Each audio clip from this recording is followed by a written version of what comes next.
A paz, irmãos, tudo bom com vocês? O assunto de hoje é jejum. Qual a forma correta de jejuar?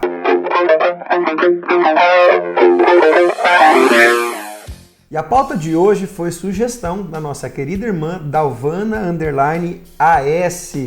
com a pergunta: qual a forma correta de jejuar? Por incrível que pareça, quando vamos procurar na Bíblia um manual prático de como funciona o jejum, nós não vamos encontrar. No Didache dos Apóstolos, assim como na Cabala judaica, nas tradições judaicas, nós vemos algumas informações, mas a Bíblia em si, o cânon que seguramos em nossas mãos hoje, nós não vamos encontrar uma passagem explicando passo por passo como devemos fazer o jejum. Essa é uma das bases que nós precisamos observar aquilo que a palavra de Deus chama como testemunhas.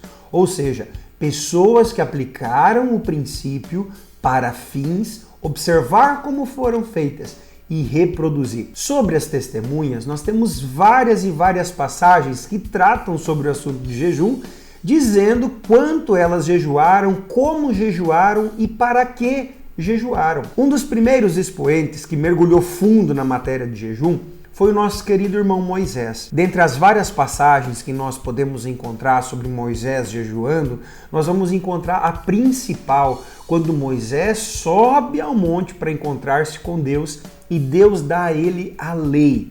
A palavra de Deus nos diz que Moisés jejua durante 40 dias. Ele fica 40 dias sem comer e sem beber. O mais interessante é que quando vemos Moisés descendo do monte com as tábuas da lei, o arraial está pervertido numa festa, numa deidade pagã, adorando um bezerro que Arão formulou. E quando Moisés chega ao acampamento, a palavra de Deus nos diz que ele quebra as tábuas da lei. Isso lhe pesa o coração. Então ele sobe novamente o monte e fica mais 40 dias e Deus lhe dá novamente as tábuas da lei. Não precisamos ser muito bons em matemática para ver que 40 mais 40 são 80 dias de consagração. A grande pergunta que deveríamos fazer é: por que Moisés jejuou tanto? Sabe o que eu observo aqui como princípio? Sensibilidade. Dentre todas as testemunhas, tem mais uma que me chama muita atenção, que é a rainha Esther. Quando a rainha Esther ela é levantada para substituir Vasti, nós vemos toda aquela estratagema de Amã querendo destituir o povo judeu, e aí vai, isso se encontra no livro de Esther. Mardoqueu passa essa demanda para Esther, e Esther pede para que os judeus jejuem por ela 3 dias, e novamente está escrito lá, 3 dias sem comer e sem beber, para que Esther conseguisse o favor do rei. Como nós podemos ler no final do livro de Esther, deu certo. Nós vamos ver que o rei estendeu o cetro para Esther, Esther conseguiu o direito do povo judeu lutar e Deus libertou o povo judeu dos seus inimigos. Outro expoente ainda, nós temos o profeta Daniel na Babilônia, que o seu jejum em si, ele foi estabelecido como abstenção. O jejum de Daniel, na verdade, não é jejum, porque a palavra jejum significa não comer. Daniel, diferente de Moisés, de Esther e do povo judeu, desses dois expoentes que passamos anteriormente, ele se absteve dos manjares do rei da Babilônia. Ele então não comeu certos tipos de alimentos. E nós conhecemos a história de Daniel também. Ele passa por 4 impérios mundiais e 70 anos depois da Babilônia, o povo judeu é permitido retornar para a terra prometida. Encontramos ainda um profeta que traz o sentido do jejum. Encontra-se em Isaías capítulo 58. Eu não vou entrar no capítulo porque ele é muito extenso e muito amplo, mas eu recomendo você que tem curiosidade sobre o sentido do jejum, estudar Isaías capítulo 58. Ao término do estudo desse capítulo, você vai ver que mais importante do que não comer é quem não está comendo, a forma do porquê você está jejuando, o sentido de você jejuar. O nosso Senhor Jesus Cristo, por outro lado, ele entra no assunto jejum e entra na sua regra pétrea, na constituição do reino que nós encontramos de Mateus capítulo 4 até final de Mateus capítulo 7. Mateus 6, do versículo 16 ao 18, Jesus Cristo vai dar uma pauta sobre o assunto do jejum. Nós vamos encontrar nesse texto em que Jesus recomenda, quando jejuar jejuarmos, não falarmos para ninguém. Quando jejuarmos, arrumarmos o nosso cabelo, nos lavarmos. Quando jejuarmos, não manter uma aparência triste. Quando jejuarmos, ainda buscarmos fazer em segredo com Deus, para que Deus venha nos recompensar. O que Jesus não explica é por que jejuar. Você percebe? Em todas as testemunhas, o porquê é muito variado. Ele é sensibilidade, ele é guerra espiritual, ele é resiliência. E no Novo Testamento nós vemos uma continuidade, mas também um aperfeiçoamento correspondente ao assunto do jejum. Em Mateus capítulo de número 17, nós temos a história de Jesus no Monte da Transfiguração, onde ele leva Pedro, Tiago e João e passa a noite orando.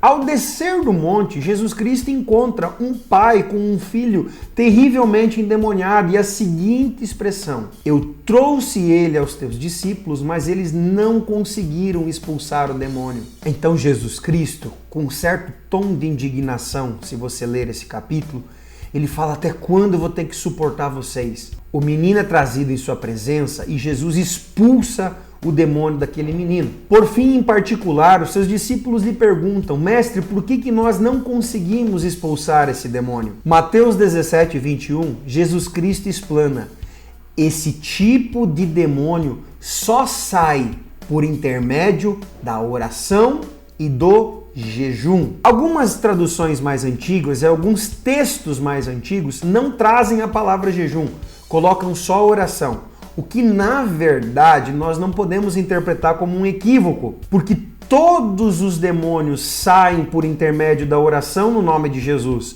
Por que Jesus acrescentou o jejum ali? Isso é uma pérola, isso é um segredo de batalha espiritual para vencer aquelas circunstâncias que não mudam por nada. Ora, ora, ora, profetiza, profetiza, profetiza, pessoas intercedem, imposição de mãos e continua a mesma dificuldade. Jejua em nome de Jesus. Quando nós vamos na sequência do livro de Atos, nós vamos ver que Paulo jejuava, a igreja jejuava, Cornélio jejuou. Nós vamos ver vários expoentes sobre o jejum no livro de Atos. Quando lermos o livro de Atos, capítulo 14, a partir do versículo 23, nós vamos encontrar Paulo e Barnabé jejuando para a eleição de presbíteros. Aqueles homens estavam jejuando para compreender de Deus quais eram os próximos líderes da igreja. Compreendido então? Qual é a forma certa? São várias as formas certas. Mais do que não comer é quem não está comendo. A palavra jejum significa não comer. Pastor, não pode comer e não pode beber? Olha, quando Jesus Cristo vai para o deserto, nós vamos compreender que Jesus Cristo durante 40 dias não comeu. A palavra de Deus não diz que ele não bebeu, só diz que ele não comeu. Sabe por que não tem uma formulação do que fazer e o que não fazer? Porque o jejum, ele é de cunho particular. Quanto tempo devo jejuar? Se você quiser seguir as bases judaicas do jejum, é 24 horas, do anoitecer de um dia até o anoitecer do outro. Se você quiser pegar as bases dos fariseus de jejum, eles jejuavam 2 vezes por semana. Quantos dias a fio jejuar? Aí vai de como está a tua disciplina espiritual. Qual o propósito do jejum? Os mais variados propósitos. Mas lembre-se das pautas. Ninguém precisa saber. Particularmente, pastor, como é que você faz? Olha, agora já passou, então a gente pode comentar. No mês de agosto, agora que passou, particularmente, eu jejuei 17 dias. Isso parece bastante, mas conheço pessoas que jejuaram 40 consecutivos, 50 consecutivos. Qual que foi o propósito do jejum, pastor? Primeiro, a mortificação da carne. Segundo, a sensibilidade espiritual. Eu preciso de mais do Senhor. Então, quando nós vamos para os templos, eu particularmente era muito desorganizado anos atrás. Jejuava esporadicamente, alguns meses fazia vários jejuns, outros somente passava fome e fazia jejum sem propósito, até compreender. E hoje eu tenho particularmente o jejum como uma dinâmica, uma constância de disciplinas espirituais. Particularmente, vários meses, em vários anos já, eu tenho a prática de jejuar no mínimo 7 dias no mês. Quais os benefícios disso, pastor? Particularmente, não mudo minha rotina. continuarei e amplificarei mais. Quando ainda estudamos sobre os processos de cetose e renovação celular, nós vamos ver que medicinalmente o jejum tem muito a contribuir. Mas isso é pauta para outro assunto. Talvez você está começando agora. Não vá de cara vários dias de jejum. Por favor, comece pequeno. Faça poucas horas. Abstenha-se de algumas refeições. Sacrifica teu café da manhã, quando você já está vencendo isso. Sacrifica seu almoço e aí vai. E você também, em nome de Jesus, vai se tornar um gigante nessa disciplina espiritual. Há um livro que eu gosto muito que trata sobre as disciplinas. Nós tivemos também aqui na igreja a série Academia, pouco tempo atrás, onde passamos todas as disciplinas espirituais. Se você procurar no YouTube ou no Facebook, você vai encontrar. Mas se você gosta de ler, tem esse livro aqui, ó, do Donald Whitney, Disciplinas Espirituais para a Vida Cristã. É um livro maravilhoso que aprofunda algumas bases, inclusive as bases do jejum. Beleza? Parece meio contraditório um gordo falando sobre jejum. Para você ver, jejum não é para emagrecer. Jejum é para mortificar a carne e fortalecer o espírito. Bora jejuar?